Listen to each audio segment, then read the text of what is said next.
Hi hello welcome to தேடை reports. இப்போ நம்ம பார்க்க போகிறது தி பிளாட்ஃபார்ம் ஸ்பானிஷ் படத்தினுடைய திரை விமர்சனத்தை பற்றி தான் பார்க்க போகிறோம்.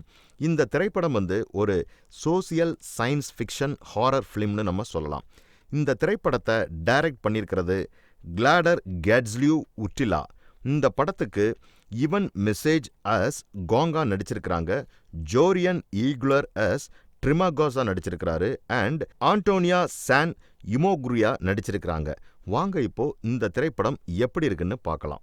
இங்க ஹோல் அப்படிங்கிறது ஒரு வெர்டிக்கல் பிரிசன் மற்றும் ஒரு ஃப்ளோர்ல 2 பிரிசனர்ஸ் ஸ்பேஸை ஷேர் பண்ணியிருக்கிறாங்க.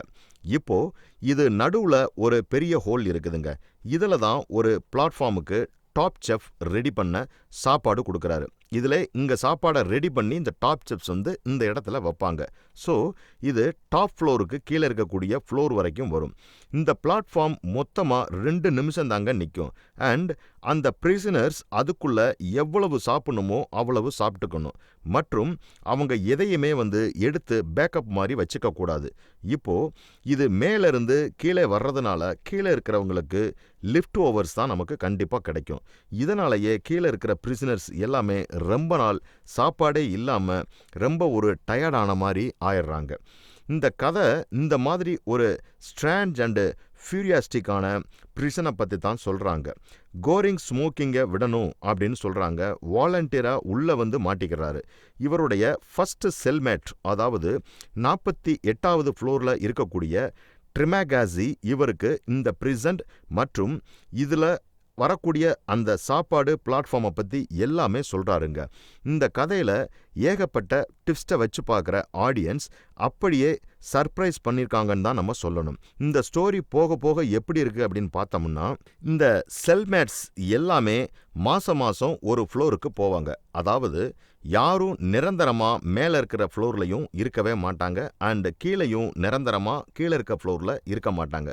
ஸோ பிளாட்ஃபார்ம் 8ல் இருக்கிறவங்கள தூக்கி எந்திரிச்சு பார்த்தா பிளாட்ஃபார்ம் 248ல் இருப்பாங்க.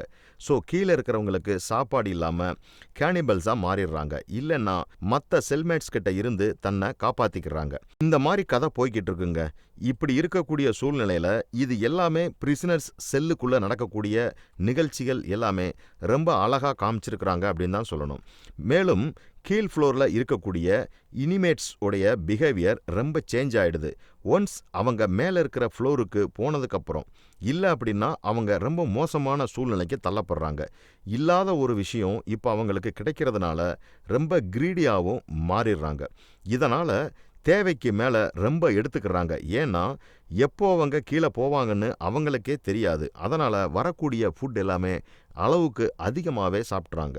இந்த மாதிரி பிஹேவியர் அவங்கள பற்றி மட்டும்தான் யோசிக்கிறாங்களே தவிர மற்றவங்கள பற்றி அவங்க யோசிக்கவே மாட்டாங்க. இதுதான் நம்ம சொசைட்டிலையும் ஃபுல்லாகவே நடக்குது அப்படிங்கிறத இயக்குனர் ரொம்ப தென்னந்தெளிவாக காமிச்சிருக்கிறாரு. இதுவே அவங்களுக்கு தேவையான சாப்பாடை சாஃப்ட் அப்பப்போ எல்லாருக்கும் கிடைக்குங்க. ஸோ மொத்தத்தில் என்ன ஆகும் அப்படின்னு பார்த்தோம் அப்படின்னா, பிரிசனர்ஸை கோவின்ஸ் பண்ணலாமா அப்படிங்கிற யோசிக்கிற அளவுக்கு கொண்டு போயிருதுங்க. அப்போ தான் அவங்க ஒரு மைஸ்டீரியஸ் இனிமேட் இனாகுரியை மீட் பண்ணுறாங்க. இந்த லேடி ஒரு பிளாட்ஃபார்மை தேடிட்டு வருதுங்க. தன்னோட பொண்ணை கண்டுபிடிக்கிறதுக்காக ஒரு சின்ன குழந்தை எப்படி பிரிசனுக்கு வர முடியும், அதுவும் 16 வயசுக்கு கம்மியாக இருக்கிறவங்களுக்கு ஜெயிலில் எப்படி இது சாத்தியமாகும்? இந்த குழந்தை இங்கே தான் பிறந்ததா? இந்த லேடி உண்மையாகவே அவளுடைய குழந்தையத்தான் தேடுறாங்களா? இல்லைன்னா அந்த குழந்தைய காப்பாற்றுறதுக்காக ட்ரை பண்ணுறாங்களா? அதுவும் இல்லை அப்படின்னா முதல்ல குழந்தை இங்கே இருக்கா இல்லையா? இந்த மாதிரி பல கேள்விகள் நம்ம மைண்டுக்குள்ளே ஒரு பெரிய குழப்பத்தை தான் ஏற்படுத்தும். என்னதான் இந்த செட்டிங்ஸில் வயலன்ஸ் அண்ட் ஹாரர்னு நிறையவே இருந்தாலும் பார்க்குற ஆடியன்ஸுக்கு அப்படியே கிரிப்பிங்கில் தான் வச்சுருக்கு. ஒரு சின்ன வார்னிங், அது என்ன அப்படின்னா, நம்மளால் எதுவுமே நம்ப முடியாத மாதிரி தான் இந்த ஜெயிலுக்குள்ளே எல்லாமே நடக்குது அப்படின்ற விஷயத்தை நம்மளை யோசிக்க வைக்குதுங்க. ஆட்டோமேட்டிக்காக நம்மளை அறியாமையே ஒரு பிரிசனர் அண்டு ஒரு சுச்சுவேஷனை பற்றி ரொம்ப அனலைஸ் பண்ண வச்சிருக்கு அப்படின்னு தான் நம்ம சொல்லலாம். ஸோ மொத்தத்தில் இந்த திரைப்படம் எப்படி இருக்குன்னா, இன்றைக்கி இருக்கக்கூடிய காலகட்டங்களில் ஜென்ரலாக ஒரு மனிதனுக்கும் இன்னொரு மனிதனுக்கும் எந்தெந்த தேவைகளுக்காக அவன் தன்னைத்தானே அழிச்சுக்கிறான் அப்படிங்கிறத ரொம்ப ஒரு சினிமாட்டிக்காக ஒரு பிரிசனர் கன்டெய்னர் கான்செப்டில் எடுத்துகிட்டு போயிட்டு அதுக்குள்ளே ஃபுட் அப்படின்ற ஒரு கான்செப்டை வச்சு பிளாட்ஃபார்ம்லேருந்து அந்த ஃபுட்டு எந்த மாதிரி வருது, எதெல்லாம் ஆசைப்பட்டு அவங்க இது பண்ணுறாங்க அப்படிங்கிற ஒரு விஷயத்தை வந்து ரொம்ப ஒரு திரைக்கதை அம்சத்தோட இயக்குனர் சொல்லியிருக்கிறாருன்னு சொல்லலாம். இந்த மாதிரி சினிமா செய்திகளை உடனுக்குடன் தெரிந்து கொள்ள தி தேர்ட் ஐ ரிப்போர்ட்ஸை பாருங்கள், கமெண்ட் பண்ணுங்கள், லைக் பண்ணுங்கள், சப்ஸ்கிரைப் பண்ணுங்கள், மறக்காமல் ஷேர் பண்ணுங்கள்.